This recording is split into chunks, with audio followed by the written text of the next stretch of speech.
napakadaling kamuhian si Bowser, di ba? Ginagawa niya ang lahat ng karaniwang masamang gawain ng kontrabida, pero mahirap siya intindihin. Kapag inanalisa at pinagdugtong mo ang mga nakita natin sa Super Mario Bros., kapag inugnay mo ito sa mga nakita natin sa pelikula ng Mario Galaxy, mapapansin mong mas lalo pang naging tragiko ang kwento niya kaysa dati. Kaya maghanda ka dahil si Bowser ay hindi lang kontrabida sa pelikula, isa siyang karakter na wala talagang nakauunawa. Simulan natin sa pinakauna. Masasabi nating si Bowser ang isa sa pinakamalupit at kasuklam-suklam makontrabida sa mundo ni Mario. Nagbanta ng torture at halos nagdulot ng henosidya si Bowser dahil lang sa kanyang mga kapritsyo. Ginagawa nito ang kasuklam-suklam na halimaw si Bowser. At mga kaibigan, hindi namin nilalayong bigyang katwiran ang kasuklam-suklam na ginawa ni Bowser, kundi nais lang naming maintindihan kung bakit niya ito ginawa. Kaya, mahalagang malaman na hindi lang kasamaan ang dahilan ng kilos ni Bowser. Sa halip, may mas malalim siyang dahilan. Ito ang unang ideyang dapat nating alisin sa isipan para mas maintindihan ang karakter ni Bowser. Sa unang pelikula ni Mario, ipinakita si Bowser na sobrang hindi matatag. May video kami na nagpapaliwanag ng malungkot yang kwento sa unang pelikula kung di nyo pa napapanood. Sa Mario Galaxy na pelikula, nakita rin natin na marunong pala siyang magmahal. Pinatunayan niya ito sa pagmamahal na ibinibigay niya kay Bowser Jr.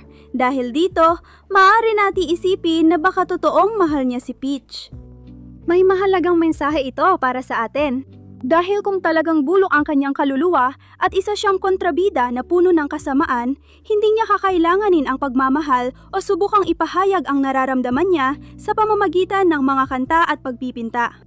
Dahil dito, malinaw na kailangan lang ni Bowser ng paraan para maproseso ang kanyang negatibong nararamdaman. Sa totoo lang, ito rin ang dahilan kung bakit porsigido siyang manakop ng mga kaharian.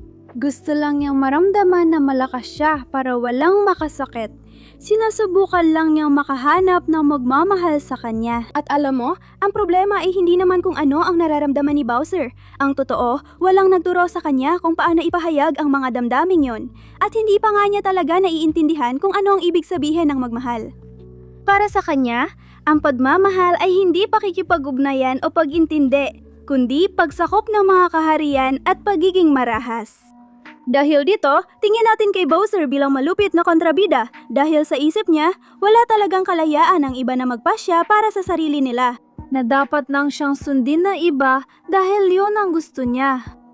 At ang ideyang ito ay hindi naman niya isip mag-isa. Hindi! Ipinapakita nila ito gamit sina Bowser at Bowser Jr. Tinuruan ni Bowser ang anak niya na tama lang ang maging makapangyarihan at masama.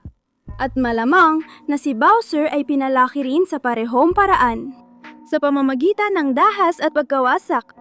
Kaya kapag hindi natutupad ang kanyang mga inaasahan, nagiging kung ano lang ang alam niyang maging siya, isang halimaw. Kaya nga ang kawawang pagong ay di alam kung paano harapin ang pagtangi o pamahalaan ang negatibong emosyon. Sa nakita natin, tila mula pagkabata ay tinuruan siyang huwag magtiwala at maging pinakamakapangyarihan. Kaya si Bowser, hindi man lang siya naturuang kontrolin o ipahayag ang kanyang mga emosyon. Ginagamit at ginagawa lang niya ang tanging alam niya. Matapos malaman ito, siya ba talagang may kasalanan kung bakit siya ganoon? Ito ang totoong dahilan kung bakit siya nananakot at nagiging mas agresibo at mas matindi siya. Hindi naman dahil siya ang kakilakilabot na halimaw na iniisip nating lahat. O dahil dala-dala na niya ito sa kanyang dugo.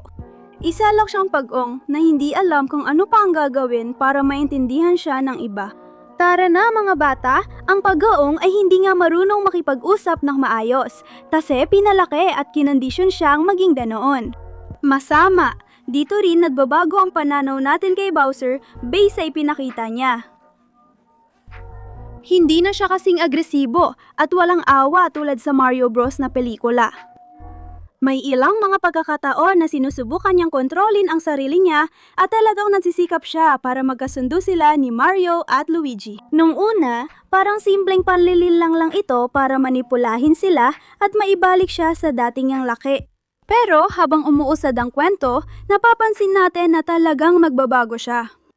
Talagang gusto niyang magbago. Para sa akin, hindi ito normal sa isang tunay na masamang tao. Dito, pinapakita na si Bowser ay may damdamin at kaya niya magkaroon ng empatiya para sa iba. Nagdesisyon siyang magsakripisyo para makapunta sina Mario at Luigi at mailigtas si Rosalina. Talagang nalungkot siya na baka may gawin si Bowser Jr. kina Mario at Luigi. Dahil sa pagsama niya sa kanila, naunawaan niyang pwede pala siyang maging mabuti at magkaroon ng tunay na kaibigan. Ito ay isang reaksyon na wala ni isa sa amin ang inaasahan. Dito natin nauunawaan na ang pagnoong ay hindi kailanman nagkaroon ng isang taong tunay na nagmamahal sa kanya at nagpapakita ng pagmamahal na matagal na niyang hinahangad. At ito marahil ang isa sa mga dahilan kung bakit siya nagpasya na maging isang mapagmahal na ama kay Bowser Jr. Ngunit nabigyan din niya ito ng maling mga aral at nadala sa maling landas. Na kahit siya mismo ay hindi alam na hindi iyon ang tamang landas. Kaya naman, sa tuwing parang nagbabago na siya, biglang lumalabas si Bowser Jr. bilang refleksyon ng lahat ng masama kay Bowser. Sa totoo lang, si munting Bowser Jr. ay lubos na nagulat sa napakalaking pagbabago ng kanyang ama. Dahil ang alam lang niya ay kasamaan at kontrol. Hindi niya maintindihan ang kabutihan o empatiya. Lumaki siya sa ideya ng paghahari, pagiging kontrabida at pagpapakitang lakas para hindi siya laitin. Yun ang tama para kay Bowser Jr. at yan din ang tama para sa kanyang ama. At iyan ang dahilan kung bakit kapag sinusubukan ni Bowser na bigyan siya ng mga bagong aral, muli siyang hinihila ng sarili niyang anak pabalik sa masasamang ideya. Napaniwala siya na yon ang kanyang tunay na ugali. Si Bowser ay nais maging pinakamagaling na ama, ngunit naging masamang halimbawa siya sa anak niya. Mahalaga pa rin na may pagkakataon silang magbago. Isipin niyo lang, kung napansin ni Bowser na hindi tama ang ginagawa ng anak niya kina Mario at Luigi, ibig sabihin kaya niyang makita ang pagkakaiba ng tama at mali kahit na medyo huli na. Sa eksinang yon, ayaw ni Bowser na maging katulad niya mismo ang anak niya. Kasi sa totoo lang, hindi pa natin nakita si Bowser na magkaroon ng totoong relasyon. Wala siyang mga kaibigan o kahit sino na magsasabi sa kanya na mali siya. Wala talagang nagtutuwid sa kanya. Hukbo lang ng mga kupa ang meron siya. Mga taong sunod-sunuran at di kayang itama siya. Lumaki si Bowser na puro kaguluhan at pagkawasak ang nasaksihan. Ano ang kinalabasan? Isang pagong na naniniwalang ang malakas, ang laging tama at nakakakuha ng gusto dahil sa kapangyarihan. At kapag hindi na gumagana at di sumusunod ang mga tao, si Bowser ay nasisira o nagiging masama. Kawawa si Bowser. Kailangan niyang palaging manalo at magmukhang malakas. Kung wala yon, ano na lang siya? Isa lang siyang malungkot at kaawa-awang butike. At dito, pumapasok ang pagkakamali ng lahat. Oo, lahat galit kay Bowser dahil isa siyang tirano. Pero hindi nila iniisip kung bakit niya ginagawa yon. Dumarating sila at hinuhusgahan siya sa masasama niyang ginawa, sinasabing masama siya at dapat sa impyerno. Alam nating mali ang ginagawa niya. Hindi mo siya kayang ipagtanggol doon. Ngunit ang hindi pagtatanong kung ano ang nasa likod ng karakter ay simpleng pagbaliwala sa pinakamahalagang bahagi, ang kanyang trauma at sugat. Hindi niyo ba napansin na kailangan niya ng pagmamahal? Hindi niyo ba nakikita na hirap siyang makisama? Na ang paraan niya ng pagmamahal ay lubos na baluktot. Hindi namin siya dinadahilan, pero nauunawaan namin kung saan nag-ugat ang kanyang personalidad at kilos. Matapos malaman ito, hindi na lang siya mukhang halimaw. Isa siyang tao na naging ganon dahil sa kanyang pag-unawa sa mundo at kung paano siya pinalaki. Isa lang siyang tao na hindi kailanman naturuan kung paano bumuo ng malusob na relasyon. At totoo, nangyayari talaga yan sa totoong buhay. Dahil dito, si Bowser ay isa sa pinaka-hindi nauunawang kontrabida sa universo ni Mario.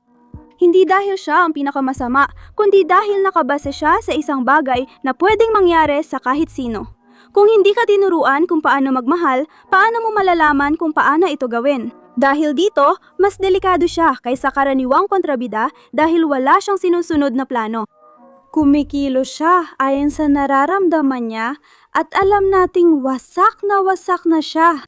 Ang pinakamasakit, walang nag-abala makita siya higit sa pagiging masama. Mas madali kasing sabihin siya ang kontrabida at tapos na. Kaysa tanggapin na isa siyang karakter na sumasalamin sa totoong buhay at wasak din. Kaya sa susunod na makita mo si Bowser, huwag mo lang siyang tingnan bilang masama sa kwento. Tingnan mo siya bilang isang taong hindi natutong magmahal ng maayos. Kahit sinubukan niyang magbago, hinarap niya ang mga problemang siya rin ang may gawa. Dahil dito, talagang trahedya ang kwento ni Bowser. Walang nakakaintindi sa kanya at mukhang wala ring makakaunawa. At ang kanyang kapalaran ay mananatiling mag-isa sa natitirang bahagi ng kanyang buhay. Pero kayo, ano sa tingin ninyo? Sa palagay ninyo ba ay karapat-dapat kamuhian si Bowser? O baka kailangan lang niya ng taong makakaintindi sa kanya, yung magtuturo sa kanya kung paano magmahal? Hinihintay namin ang inyong mga sagot sa mga komento.